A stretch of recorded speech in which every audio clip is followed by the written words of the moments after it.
All right, what's up, guys? VV back with another video. And in today's video, guys, we're going to be going over Shanks in our competitor series. We've already gone over Purple Luffy and Blackbeard. I should have both of those linked in the comment section below for you guys if you have not seen those yet. But today we have Shanks, and tomorrow we have Blue Doffy. Okay, and if enough people are interested, I do want to. I kind of want to finish out the color.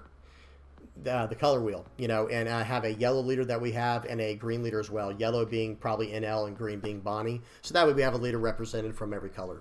I think we'll probably do that as well at the end, especially if enough people are interested. Okay, but I will say this. I only had 4 leaders planned when I first started this series, and they were the 4 leaders I think are the best in OP09 in the West in our format. And I think it will be Purple Luffy, Blackbeard, Shanks, and Doflamingo in no particular order. Now, one more thing I do want to say is that's not to say that other leaders can't win, okay? I'm just saying I think those will kind of be the 4 most represented and probably some of the toughest leaders in the format. But I'm sure, you know, Nami will pop up here and there, Lucci, maybe even Black Yellow Luffy, who knows? Red Purple Luffy I've been seeing pop up, Red Yellow Bello Betty. I've been seeing all kinds of crazy stuff pop up. So I'm not saying that, you know, only these 4 leaders will be winning, but I think they'll be very well represented in the format. Okay, so like I said, we've already gone over Purple Luffy and Blackbeard. Today we got Shanks, tomorrow's Doffy, and then we'll more than likely be covering Yellow and Nell after that, and then Jory Bonnie. So let's do this, guys. Let's get into it. These will be in the same format as the other 2 videos I've already done, where we go over the deck list first, and then we go over 5 games on the sim with this leader. And then we'll finish up, you know, with me basically giving you guys my final thoughts on it and all that good stuff. We'll wrap it up in that way once we're done with the games on the sim. So I'll have everything. And you guys know this next part, right? Probably by heart by now. You guys know the drill. I'll have everything time-stamped in the general description. And I'll have all relevant deck lists and links in the comment section below. Okay? All right, let's do this, guys. Let's get into it. I do also want to say, guys, you know, if you have any comments, questions, or suggestions, please do not hesitate to ask about those in the comment section below, or hop on the VV Theory Discord. The link is in the channel description, and, you know, either way, you know, you should be able to get responses on either the comment section or in my Discord. Okay, so let's do this, guys. This is the list I'm running today. It's not. I'm not saying this is a perfect list, but I was having quite a bit of, you know, pretty good results with this list. And remember, guys, this competitor series is meant to be more meta leaning, right? This is meant to be decks that can compete in the meta. So we're going to, first I'm going to run through this list, and then we'll talk about it. But one thing to note is, notice it's not really a budget deck list, okay? We got 4 Rayleighs in here. This is $160 for 4 cards, okay, just right off the bat. But I'm going to talk about possible replacements as we go through this. And, of course, if you guys know any replacements off the top of your head, please put them in the comment section below. That would be great. So first I'm going to run through the list, then we'll talk about replacements. First up is Otama, incredible 2K counter. Just get your hands on it if you don't already have it already, or if you don't have it already and you play red. This is just a great utility. This is a great utility 2K counter. Marco, we're going to talk more about this card in a minute. Dragon and Rayleigh. These 3 we're going to spend the most time talking about, so let me just go through the rest real quick. 3 Shanks, 4 Ben Beckman, 4 Hongo, 4 Yasop, 4 Lime Juice, 4 Lucky Roo, 1 Roger, 2 Portgosti Ace, the one that can prevent you know, removal once a turn. And then we have 9 events. We have 3 Red Hawk, 3 Rad Beam, 3 Guard Point. Now I have everything laid out here for a specific reason, and I was playtesting it for this reason so that adjustments could be made either on the fly or for people who wanted to change the deck around how they want to. So the big money cards in this deck, I'm just going to tell you right now, are these 3. Someone tell me if I'm missing one, but Marco is around $15, I believe. Dragon's around $8 USD by the way, guys. And then Rayleigh is going for like $40 right now a card. So let me say this right now. I hope you can get your hands on these because I think they're very good. But if you can't, I do think there's a decent replacement. So understand the main reason. So this card is excellent for what it does. It's hard to replace it it's hard to replace this card in its entirety. However, the main effect I'm running it for in the deck is to deal with the early searchers and the early annoying cards, so that way I can keep attacking with my leader and keeping on the pressure while still developing a board. So this, against Doffy, this card's actually excellent because it's a 5-cost card that can't bounce with Trafalgar Law, and I can pop their little 2-cost 3K Blackbeard, their 2-cost 3K Marshall D Teach. We can just pop that thing off the board, get rid of it, right? So that way, you know, we develop a body they can't bounce with a 4-cost. You know, they can bounce it with Jozu, but that's different. That's a larger investment, right? But they can't bounce it back with Law. It's going to pop the Marshall D Teach or the Perona or the whatever and go about things that way. So with that in mind, if you really need a replacement for the Marcos and you just can't afford them, or maybe you don't like the card or whatever, a card I always recommend in the place of it, it is a cheap version. Okay, it's not as good, but just as a decent replacement for the time being would be Vista. It can pop the small cards like we're saying. They both can pop 3K, so it pops the exact same card. However, this is a 3-cost card, so it might be even better in certain situations by getting rid of the searchers and things like that earlier on, getting that body down, and just starting to go face. And then if they swing with anything small later on in the game, you might be able to combo with something like a Rayleigh, I don't know, or, you know, just whatever effect, you know, with Otama, you name it, or Yasop, whatever. So this is a decent replacement for the Marco. Not saying it's great, but it's decent. Next up is Dragon. I think this is pretty affordable at $8 for what it's doing, but I am only running 3 of these. However, we'll come back to this in a second. Let's talk about Rayleigh first, before you make any decisions on the Dragon, right? If you cannot afford Rayleigh, well, take 2 right off the top of this list and go 1 more Dragon, 1 more Shanks, and even take 1 more off and go 1 more Goldie Roger if you want to, and now you only need 1 Rayleigh. But if you cannot afford any Rayleighs, instead of doing everything I just said, instead just go +1 Dragon. You need to go +1 Dragon if you can't afford your Rayleighs. Let me say that right now, guys. Rayleigh is not a card that you can really replace, but for the sake of power level, if you're going to go down Rayleighs in this list, you just can't afford them. I think you have to go up 1 Dragon. That's the first option. And then if you can't, so let's say you only have 3 Rayleighs, right? Then go up 1 Dragon. If you only have 2 Rayleighs, go up 1 Dragon, go up 1 Shanks. If you don't have any Rayleighs, then go up 2 of the 5-cost Rayleigh. Just for now, I'm not saying it is a correct replacement. Where is it? There it is. I'm not saying this is like a 1-to-1 replacement. I'm just saying you have to put something there to help you buy time to get you later into the game against certain matchups. Because the 8-cost Rayleigh is so good at just nullifying the board. It pops a character on the board, it gives you an 8,000 power body, and it lowers or weakens another character, where then you could swing into it like with your leader or whatever, you know, do whatever from there. But the card is basically not replaceable for what it's doing into certain decks in this meta. So just know that right away, guys. If you can't afford this card, you will struggle with this list. I think the deck can still win, but I think you just went from like a really, really strong top tier deck to like a tier 1.5 deck just by replacing this card. Okay, I'm just saying it is what it is. Some cards just have that effect, especially in conjunction with a leader or just how it plays into a certain meta. So that's that. Okay, so we had to spend a while talking about the Rayleigh. But if you're down in Monkey D Dragons, honestly, guys, just add whatever rusher. Like, if you just don't like Dragon, I would probably add Kid and Killer. I think this is a decent card to replace it, because here's how I see Kid and Killer. I tell everybody this. This is like the 4-cost situational version of Dragon, right? And here's what I mean by that. If you have a Tin Dawn turn, here's what you can do with Tin Dawn. You can swing for 9 with Dragon and 9 with your leader, okay? Well, with a 10 Dawn turn with Kid and Killer, you can swing for 9 with Kid and Killer and 9 with your leader. So they both have like this potential 9K swing with the character plus leader, which is very important. It's very relevant, right? But here's the thing: Dragon is so much larger of a body than Kid and Killer. So when I swing sideways with this card, they're not attacking into this card. If they do, you know, my chances of blocking out of it are very high, because they have to get 1K over just to get past my leader effect, right? So they have to swing for 10 just to hope to attack in for 9. So, you know, just something to take into consideration. If you're really serious about playing Shanks, I would probably bite the bullet, or however that expression goes, and I would just snag these Monkey D Dragons. Everything else is pretty straightforward. I run 3, 3, and 3 for the event package. If you want to go up to 4 Rad Beams, go down a Red Hawk or a Guard Point. You want to go up 4 Guard Points, go down a Rad Beam. Move that around however you want to. And I run 4 Marcos. Some people might want to say some people might just want to run 3 Marcos and then run 3 Ace. That's up to you. Or you could even take out 1 Marco and maybe even take out 2 Marcos and go up 2 of the 5-cost Rayleigh. right? This Rayleigh card. There are options. There's a lot of wiggle room, but I did not include the Rayleigh in this version because I'm already running the Lucky Roo. Because I feel like, I mean, this might not be 100%. I don't know the exact numbers on every deck out there, obviously, but I feel like some decks run Lucky Roo and some do not. I'll have to check that later to confirm. Don't quote me on that. But in this situation, I'm running Lucky Roo as a blocker, and I have 10 5-cost targets, so I didn't want to go up another one. So hopefully that makes sense. All right, guys, that's the list. If you have any questions on that, please don't hesitate to ask in the comment section below. But this is basically the list that I recommend, and then making slight adjustments, like I said, here and there. Cards that I don't really think are negotiable, I don't think you can trade out your Ben Beckmans. I think you can go up to 4 Shanks for sure.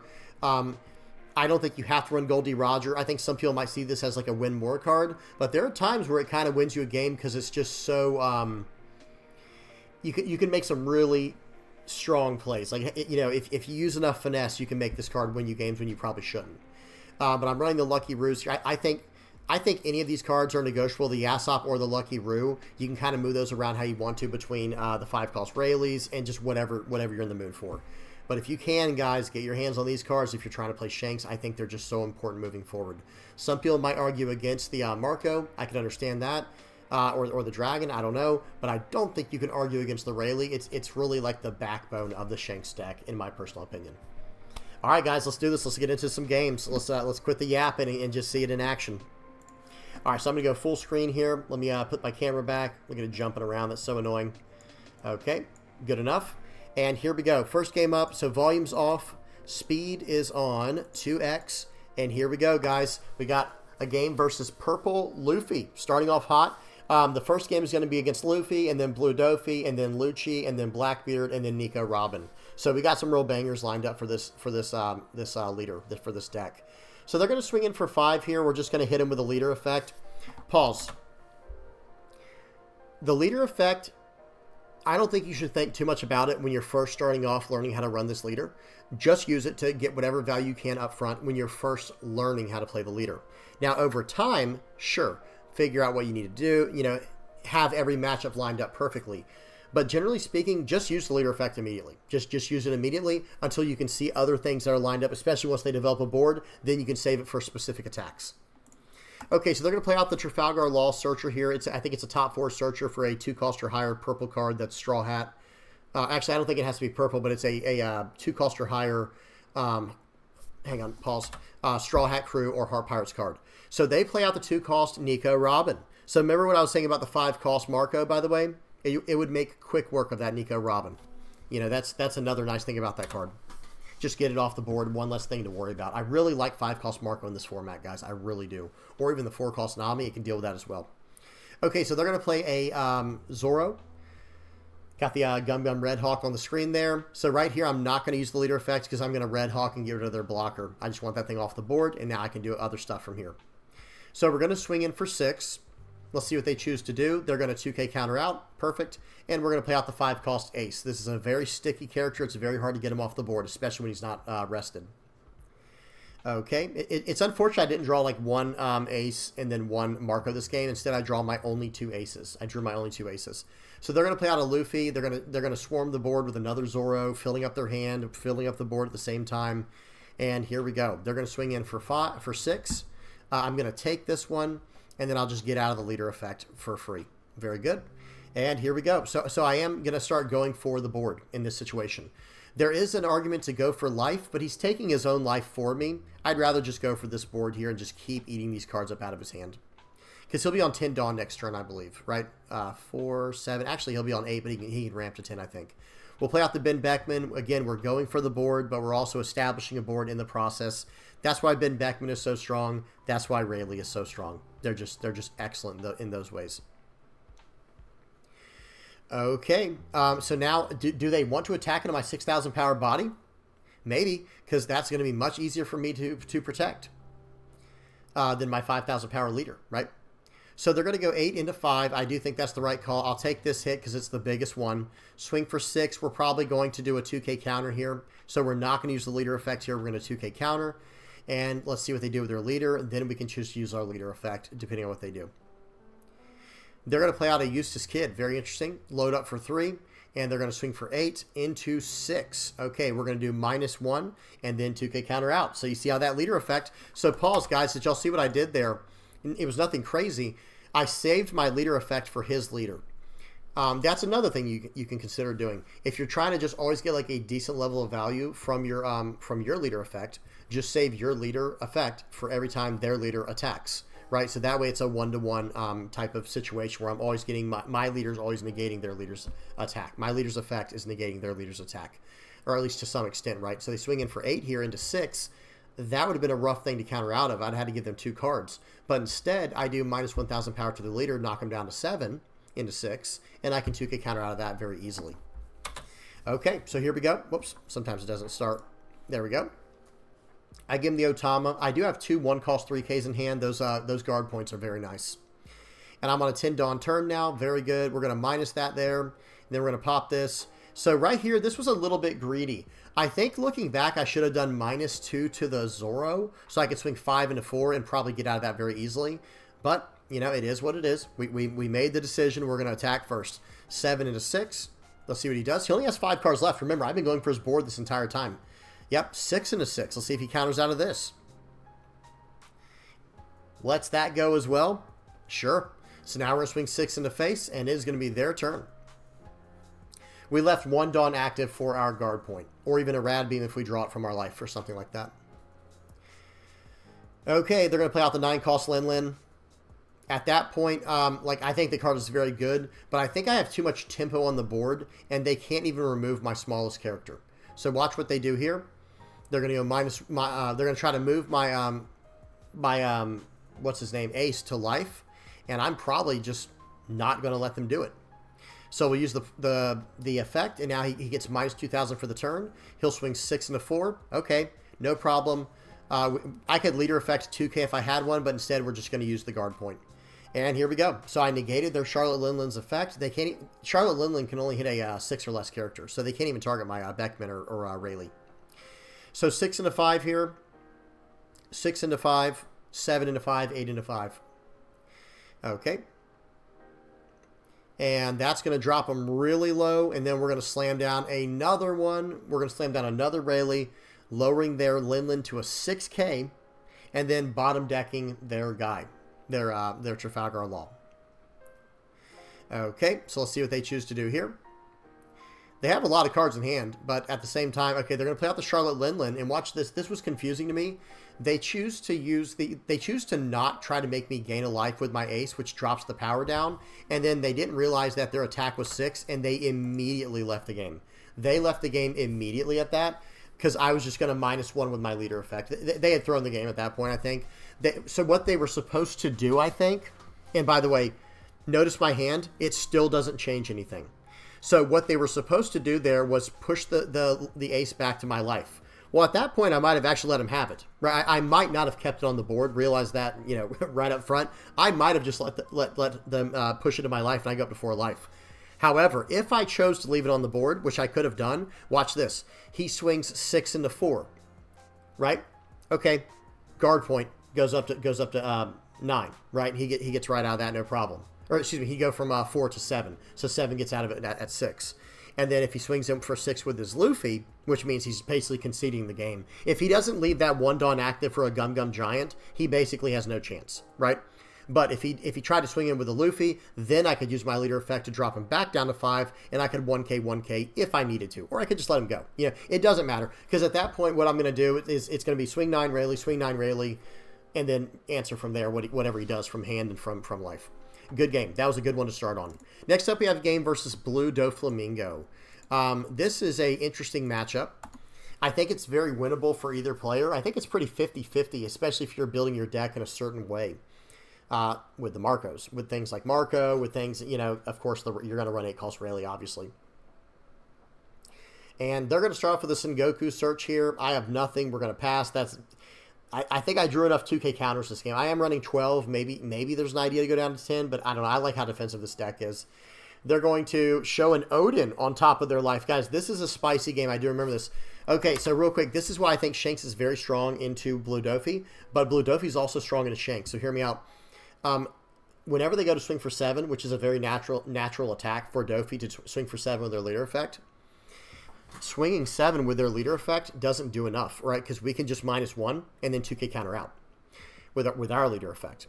But here's the thing. The way we're blue Doffy's actually very strong into Shanks is he can just bounce my stuff back, right? Like if I play out a Lucky Brew, okay, Trafalgar Law, bounce that back, you just wasted your turn. That's a lot of tempo. That's a lot of tempo at that point. So here we go. Excuse me, we're going to swing it for 6. They're going to take it. We're going to play out a Hongo. This is just meant to reduce the power of a character so I can double up with Marco. But, of course, I think they're going to have the... I think they go Jinbei into Trafalgar Law or something like that. Yep. Bouncing back my guy. I remember that play. So, very strong. But at the same time, it's not really the end of the world. Let me say that. It's not the end of the world. So, we'll swing it for 6 here. And I think we're still just going to slam Marco. Like, your turn. Go ahead. Okay. We still have to keep up the tempo, right? We still have to keep up the tempo is the idea here. So they're going to play out a Boa with their Jinbei, which is going to set their top 3 cards, and then attach it onto their leader for free. So at this point, we have to be very careful. We have to be very careful. We have a lot of 2Ks in hand. We don't want to go too low in life too quickly. That's the main thing. We don't want to go too low in life too quickly. So they're going to attach the Dawn for free here. Let's see what they choose to do. Swing for 5. Okay, I think we might use a 2K first or our leader effect first. Yeah, I'm saying, okay, let's see what this guy does here. I know he wants to swing for 7 with his leader. I know he wants to do that. So he swings for 5 more. We're going to give him a 2K. I think he swings for well, he can't swing with the Jinbei, right? The Jinbei came down this turn. So he's going to swing it for 8. Plays out the Gecko. He has nothing to get back from the trash. And here we go. That is a full board, but no big deal. We're going to pop the Boa. We're going to swing 5 into 3. We're going to swing 6 into 5. He should 2K counter out of this. Very nice. And we're still this is not over yet, right? This game is still very much anyone's to get. Now, where my opponent makes a mistake here, I think this is a mistake. I don't know if let's see what they do. I think they should have swung 6 into my... I think they should have swung 6, swing 6, and swing 6 into my Marco until I let it go. And by the way, I was going to let it go for like 1 hit. I'm not wasting all my counter on a 6K Marco. It's not happening, But watch what they do instead.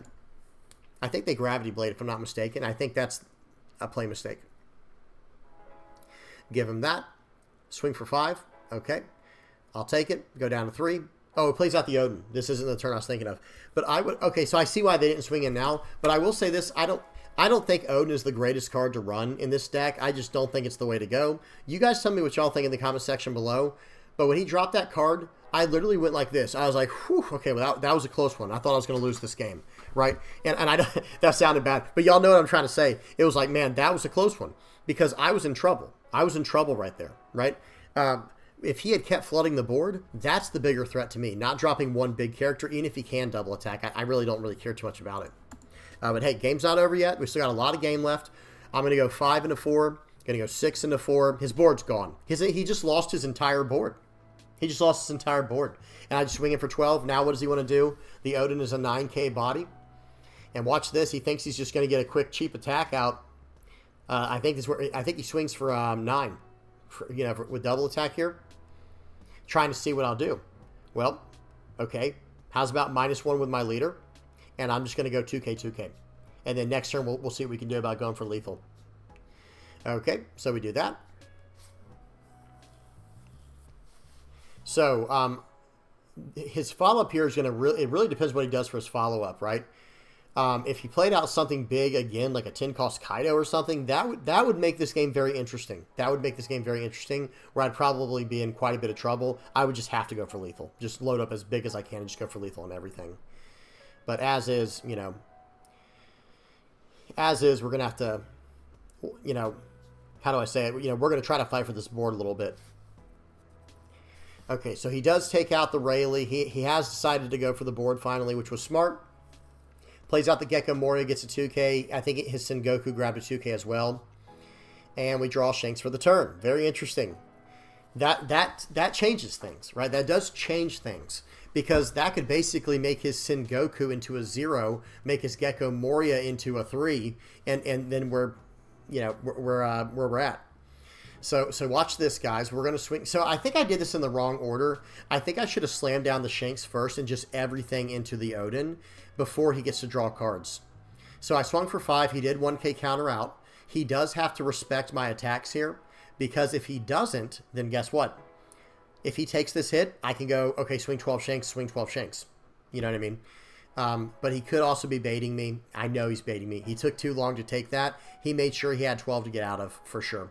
So we're going to go and watch this 12 to 8. Watch, he's going to give me 5k here. And he's going to give me 5k again. So there's that. Yep, he had one more to get. Yep. So he got out of it, no problem. So I'm like, yep, I knew he was baiting. I knew he was baiting. I knew it. But here's the thing. I have 2 Shanks down. That is now an 8,000 power body. I have two 12,000 power Shanks down. So if he wants to get rid of Shanks, which I guess he doesn't, all right, we're going to take that. Beautiful. We get a Red Hawk trigger. That gives minus 10,000 for the turn. So that's basically a beige, if you think about like the practical purposes of it. Otherwise, this was going to be a very close game, guys. Otherwise, this was going to be a very close game. So they swung for 9 to get me down to 1 life. Then they were going to have, they had a 3K, a 0K on the board. So he'd have had to swing something from there. You know, it's like, but that changes everything. Now he just can't win. He just simply can't win. Okay, giving the Gecko Moria unblockable and plus 2,000 puts him at 5. Okay, sure. I don't have any blockers. Seems good. Let's see what he does next. I don't think he can win now, right? Okay, well, I still have my leader effect, right? So we're just going to stop that right away. So that's gone. And now maybe he can play out a blocker. But how are you going to stop all these Shanks? Like, you know what I mean? At this point, what are you going to play for 7 Dawn that's going to stop these 2 Shanks? And the answer is nothing. He concedes. And it was a good game. You know, that was a very good game. But that Odin might be a little too ambitious, man. That might be a little bit too ambitious, especially saving it. Because he tossed, what was that, 6 or 7 cards from his hand just to save the Odin. It's like, just let it go and you could have played all those cards. Especially if some of them, if some of them are blockers, those can eat up attacks and things like that. So I don't know. That's just my opinion, but really good game. Okay, next up we got a game versus Lucci. I haven't seen many Luccis around like locally, but I do think there are still some out there. All right, so here we go. Game versus Lucci. It looks like I'm going to be going second. They went first. They're going to fill up their trash, swing for 5. Just going to reduce that, and then going to play this out. Or he plays out the Brook. So we're going to swing for 5. Then we're going to play out a Lucky Roo. And I'm fine with that Lucky Roo just stopping the leader attack and getting rid of the Brook. That's completely fine with me. I think that's a fine call. That card I would not get too greedy with. I wouldn't try to wombo combo your Lucky Roo. Like, well, I got to wait for him to have more characters on the board. No, you really don't. He swings for 5. Okay, I'll just pop the Brook. Okay, and now they have 5 Dawn left. They're going to play out Kaku. So see, if I hadn't done that, I guess it would have came out to the same conclusion if I had used my leader effects, but I don't know. I would just rather get rid of his character. So we match it. We match Kaku with Marco Kaku with Marco. We match Kaku with Marco. And, yeah, let's see what he chooses to do here. We're going to reduce the cost there. And he swings in for 6. We're going to take this because we don't have any 2K counters this game. He plays out Jack. Very annoying. Very, very annoying. So right here, I do have 8. I have 9 Dawn for the turn, I believe, right? Let me see something. Swing for 5. See if he takes it. He does not. Swing for 6. And now I think we're going... Oh, this is an 8 Dawn turn. So I do -3 to Kaku so I can pop him. -2 to the Jack. And your turn. Swing 5, -1 to Rayleigh. I'm just going to reduce that. They play out a Kaido. They're going to trash a card. I have to trash a card. Probably trash the guard point. Okay. Okay. What do we do next? At this point here, I think I should just go Beckman, Otama plus Beckman, or Otama plus whatever his name is, Rayleigh. Okay. My opponent is down to 3 cards in hand. They're countering out very aggressively, but that's probably not the dumbest idea in the world because I am very aggressive, right, with this deck. So we're going to swing for 5. And we're going to have to do Otama here. We're going to have to go Otama, -2 there. We're going to play this out, popping the Jack, making the Kaido into a 7K, which I can drop to a 6 easily with my leader effect and get out of if I need to with the 2K. But I don't even have a 2K. But I guess I do have 2K altogether. I can go Yasop plus Beckman. Okay. So let's see what they're going to do now. That Kaido's nice and all, but what is he going to do with it? I think he should be going for my Marco. I really think going for Marco is the right call here. Okay, they're going to swing for 7. Okay, they're going to go for the Marco in a different way, I guess. Okay, we got a guard point. They're going to swing 7 into 5. We'll probably just guard point out of this. Actually, we just take it. I think I should have guard point out of that. Okay, they play out the Gecko Moria, filling up their board. Seems good. They're going to cheat out Spandine. Spandine's going to cheat out, let's see, Lucci. And then they're going to pop the Otama and my Marco. Oh, that's why I didn't use the guard point. That's why I didn't use guard point, guys, because I was going to bring back the Marco. Okay, my turn now. I have a 10 Dawn turn. I think it's time to just slam the big boy. It's just time to slam Shanks. And we're going to go 5 into 5. You want to give me cards? Go ahead. Let's see if he wants to give me cards. He did. We're going in for 6. Gives me that. We're going in for 8. We're going in for 12. Your board's gone, dude. You know, you have 2 characters on the board, and you're getting weaker and weaker. He's going to do a Spandam search. He gets a Khalifa. He's going to do a draw 2, trash 2 with Khalifa. He's searching for something. I don't know. At this point, I would just be loading up Dawn to get rid of my board. And again, I think that is the thing. Like, people feel like they have to go face against Shanks early on. I don't think you do. I don't know if you actually need to do that. Okay, I don't think I can save poor Rayleigh there. He's gone. He's a goner. 5 in. We'll leader effect. My turn. And here we go. So we'll go 12 and 8. That card's gone. We'll swing in for 6. Trying to do a little bit of math right now.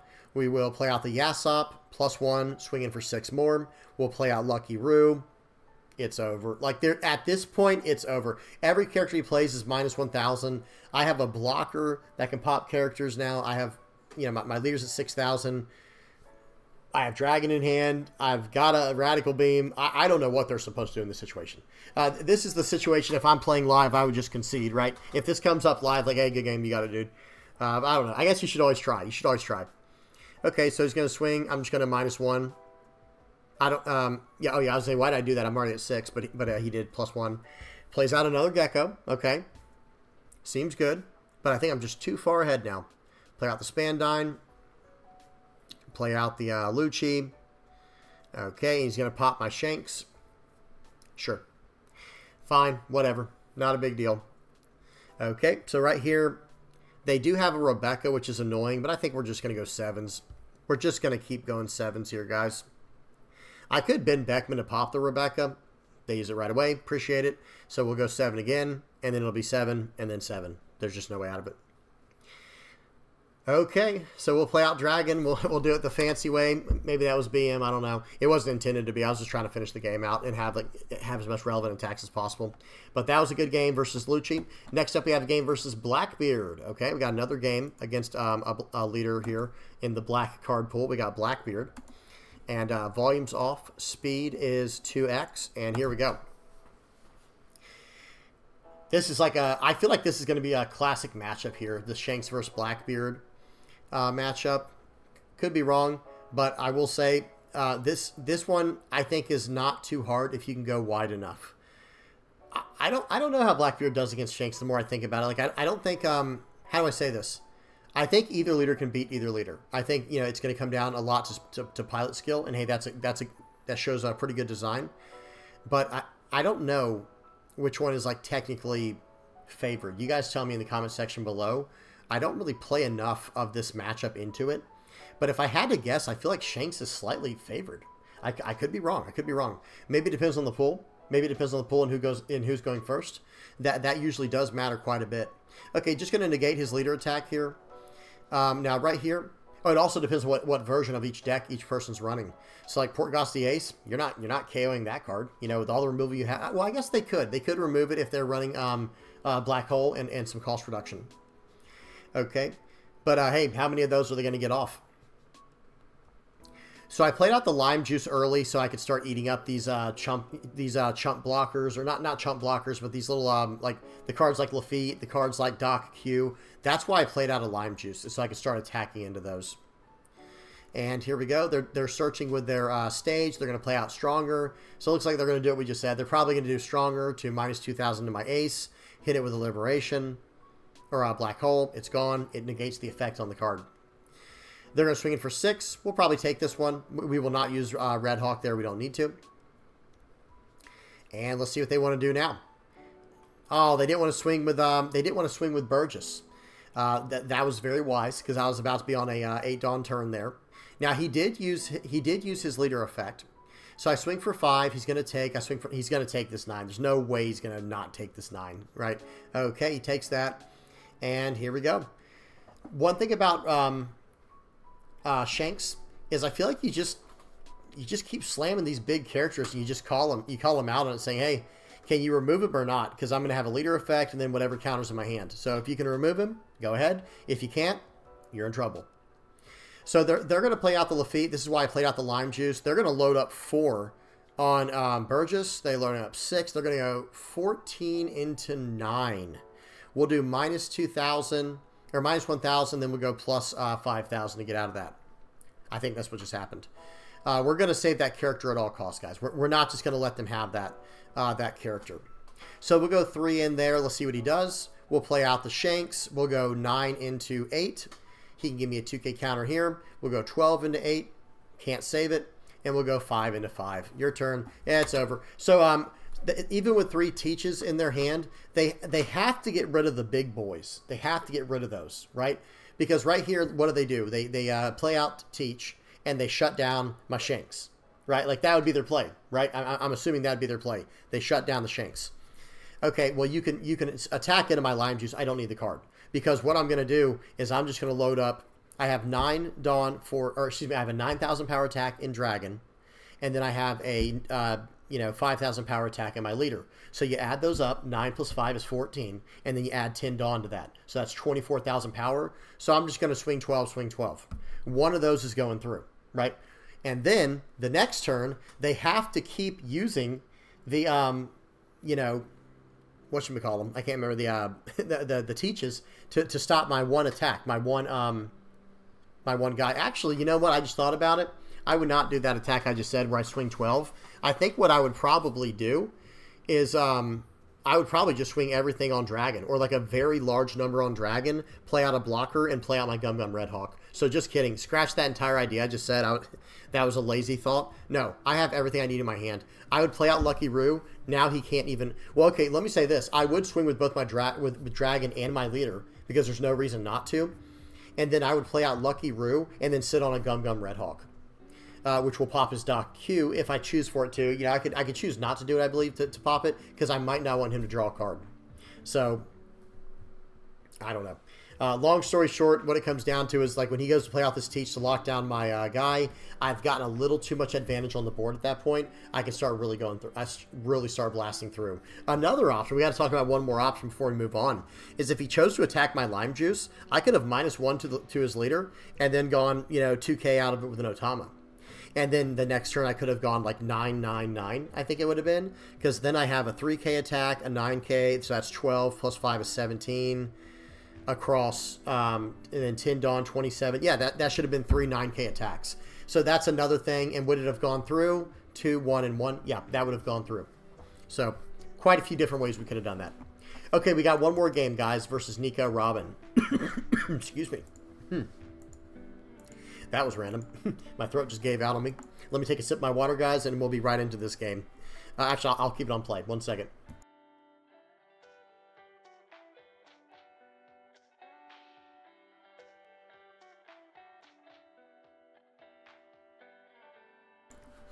Okay, sorry about that.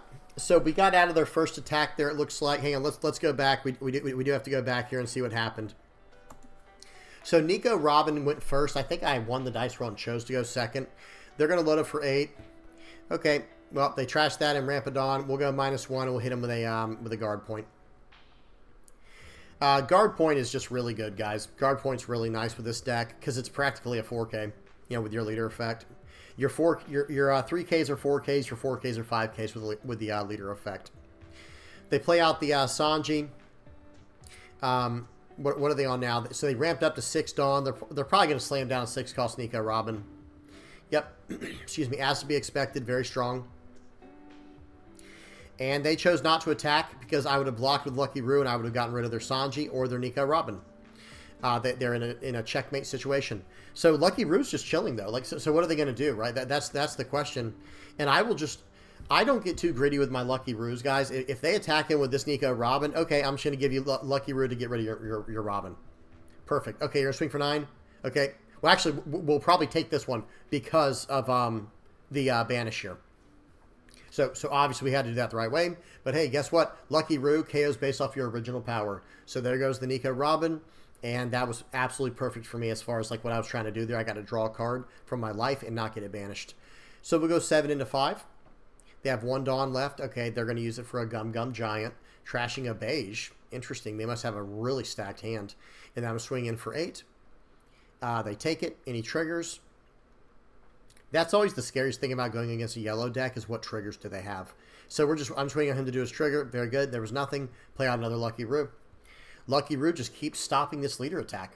If I have to right here, I can just block with Lucky Roo and pop this Nico Olvio. I don't care. You know, I just can't let him have the... I can't let him just keep banishing cards from my life. Not with this deck. Okay, Nico Robin, very nice. But at the same time, we're going to go in for 5. Let's see what he does.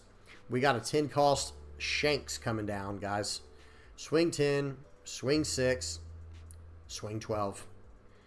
He gets a Jaguar D-Saw. It just doesn't matter, though, at this point. At least, oh, okay, interesting. He plays out a Katakuri there to gain a life. But it still really doesn't matter too much because whatever he attacks in with, I'm just going to remove the other character with my, the Lucky Riz on KO. Swings in for 6. I can easily get out of that with the 2K. And here we go. This is a tough spot to be in, guys. This is a tough spot to be in right here. But honestly, we're not in any rush to win this game. So we're going to go 7 into 4 here using the Aesop's effect. All right. Just waiting for them. I would not try to get out of this. No way. Then I think we're going to play out a Yasop. And then we'll probably swing in for 7 and then 12. Get him down to 0. Go for lethal next turn. I have a Red Hawk in hand and 2 1K counters, 2 life. We're doing pretty good right now. We're feeling pretty fine. Okay, so watch this. I think they make a little boo-boo right here. They make a little oopsie-daisy this turn. So they use Gum Gum Lightning. That's fine. Popping my Yasop. That's a good play. Okay, but I think they play out a character first if this is the game I'm thinking of. I play so many games at a time. Yeah. We got a big mistake there, guys. Let me show y'all something. I'm on a Hongo right now for some reason. But it's the Red Hawk we need to look at. Do you guys see what Red Hawk does? So I'll read it for you. 2 cost, your leader or up to one of your characters gains plus 4,000 power during this battle. Okay, cool. Then KO up to one of your opponent's characters with 4,000 power or less. Guess which character it's going to be. Yeah, that blocker they thought they had, they don't actually have. They play out an Olvium. I have no idea what the idea... Oh, plus 3,000 to the Nico Robin. No, absolutely not. You keep the 2K counter in hand. We'll probably just use this now. Boom. Okay, we go up to 10. Pop that. And we'll -1 there. We'll get out with the 2K. Game over. Oh, yeah, that was like a checkmate situation where it's just... I just kept having the answers. And every now and then that happens, right? Especially with these top meta decks. It seems like they just always have the answer. And in that situation at the end there, guys, let me play through it one more time. So they played out their all their cards first. Don't do that. If you can help it, don't do that. So I don't know what's coming. Because they play out the Sanji this turn. They played out the Sanji this turn, and then they played out the Olvia. They have no cards in hand, +1 to +3 to their leader. Attach a Dawn, swing 9 with their leader. I'm a 6,000 power leader because of Yasop's effect. I'm going to use Gum Gum Red Hawk to get to 10,000 perfectly out of that attack. There wasn't even a point even adding another 1K counter. They should have added 2K, or not a counter, Dawn. They should have added at least 2,000 power for the Dawn. Well, I guess they didn't know what to expect, and it gets rid of their Sanji. Like that Red Hawk was massive because it got rid of their Sanji. I didn't even have to use my leader effect to get out of that. Now watch what happens next. Let me hit play. Okay, so boom, we get rid of the Sanji. And now they're like, okay, well that stinks, I guess. And then they attach a Dawn. They attach a Dawn to their leader on accident, and then a Dawn to their guy, and they swing into me for 8 into 6. I still have my leader effect. So even if he had put the other Dawn on as well, I still get out of it, right? Because watch, I go leader effect, get him down to 7. He should be at 8. And then I can go 2K with Hongo up to 8 to match him, and then 1K with Marco to get out of it. And I have a Goldie Roger in hand. It's just, at that point, it's so bad for my opponent, right? It's just, there's just nothing they can do. Good game. That was a fun one. Okay. Now, let's go ahead and finish out talking about the deck list. Very strong deck. It feels like it can do a lot. This card goes a long way in this deck. Good old Rayleigh. I love seeing Rayleigh pop off. I mean, this is my favorite character. I don't like seeing him pop off in price. Let me say that right now. I do not like seeing Rayleigh pop off in price. We need that to go down a little bit. Bandai needs to make a poor man's version for these cards, man. It needs to help out the players like me, the players who don't want to spend all this crazy money on super, shiny, sparkly cards or something. I just want to play the game because I think it's a good game. But anyway, back to the deck, guys. Guard Point, Rad Beam, and Gum Gum Red Hawk, they actually allow you to get out of so many insane situations you would not have expected. Red Hawk in particular, I absolutely love because you're going to be able to pop stuff that your opponent did not expect by, like, okay, let's say they swing you for 7,000 power and they have a 5K blocker on the board. Okay, well, I'll use my Shanks to minus 1,000 to the blocker on the board, the character not even attacking, and then I'm going to Gum Gum Red Hawk to get out of the 7 or 8K attack or whatever, and I'm going to pop the 4,000 power character on the board. And then if you start comboing that with this Shanks, incredible, guys. It gets really, really strong really quickly. But yeah, everything else I think kind of builds itself. I'm running a lot of the let me say this. You could probably fit a better 2K counter here. It doesn't necessarily have to be a Red Hair Pirates counter. I think Hongo is good, by the way, because this allows you to rest to do a minus 2,000 for the turn. That will allow you to pop more stuff with with your Marcos, your Beckmans, or whatever. But Lime Juice, I don't really find it too practical with what I'm trying to do with this version of the deck. But I don't know. If you guys like it, then run it. Another card to consider is Shanks, the 10 cost that pops a character. I'm not running this card. Let me say that's another potential substitute for something like the 8 cost Rayleigh. I'm not saying it's as good, but it does other things, right? It can hit larger targets than Rayleigh can. Rayleigh's better at helping against a wide board, but Shanks is undoubtedly better against dealing with a go tall board. If they start dropping these really big characters, and if you have a Hongo down, okay, rest minus 2,000 power to your 12,000 power character, pop it. Really, really strong. That is a very powerful effect, and it's also fun just to slam out on curve. Because if I was going against that blue Doffy deck we saw that was run the 10,000 power 9 cost Odin or whatever, I just slammed this card down, boom, he's gone. You know what I mean? I'm not saying that would have been the best play. I'm just saying that's, it's just another option we have. But yeah, all right, that's about it, guys. That's about it for Shanks. Tell me what y'all think in the comment section below. Let's please keep it, respectful down there, though. I really like this leader. I will say that right now. I think this is a really strong leader. If this is what you're trying to run, the only real ouch is this card right here with the wallet. So if you already have these, you've got the hard part out of the way, right? The hard part's already out of the way. Because I think at the time you're recording this is a $40 card. Dragon's $8. I think Goldie Rogers around $8 to $9, and Marco's around $15 or so, $15 to $20 all that USD. So yeah, everything else though pretty straightforward. We talked about a lot of swappable cards. The 5 cost Rayleigh can go in here if you like it better than the Yasop. I actually really like the Yasop personally, and I like Lucky Roo. I actually really like this card. Yeah, it's true. Yes, it is true that it's not very good against like Blue Doflamingo because they can bounce it, but oh well, that's why we're running 4 of these bad boys, right? That's why we're running 4 of these. That's why we have the Yasops, we have the Aces. We can use those to get at the board, and we can use this card just to get out of 1K attacks. So, or 5K attacks to get out with a 1K. Or even 6K attacks and then leader effect to get out of it, right? We could just use the 1K for that. So it still has value because even if they are going to keep bouncing it back to hand, we have a 1K counter in hand. But I will say this, if you're trying to go, guys, if you're going against a lot of Bello Betties in your area, Lucky Roo is obnoxiously strong against that deck because when they pop it, okay, well, how do I say this? If Lucky Roo gets popped, it pops something else. So it stops one attack, KOs another. It makes them scared to start attacking with their board. It's like, oh, okay, you didn't want to attack this turn. Okay, well, now maybe I'll slam down like a Ben Beckman, pop something. Okay, you still don't want to attack because you're going to lose 2 at a time. Okay, well, then I'll slam down Rayleigh. And you just start whittling their board away. You start completely eating their board and devouring it. So really good stuff here. The deck is strong. The deck is very solid. It's a very fun deck to play. And yeah, you guys tell me what y'all think in the comment section below. All right, I'm done. Please do not forget to like and subscribe, guys, if you have not already. Big shout out to everybody who supports my channel, guys. If you are liking, subscribing, sharing, commenting, viewing, whatever you're doing, I really appreciate you. Thank you so much. Big shout out to the VV Pirates playmat supporters. Hope you guys are enjoying your playmats. And then last but not least, of course, the patrons. Thank you guys for supporting the channel in the way you do. Going above and beyond, just trying to keep the dream alive. Really appreciate you guys. Thank you so much. All right, I'm done. Until next time, guys. Peace.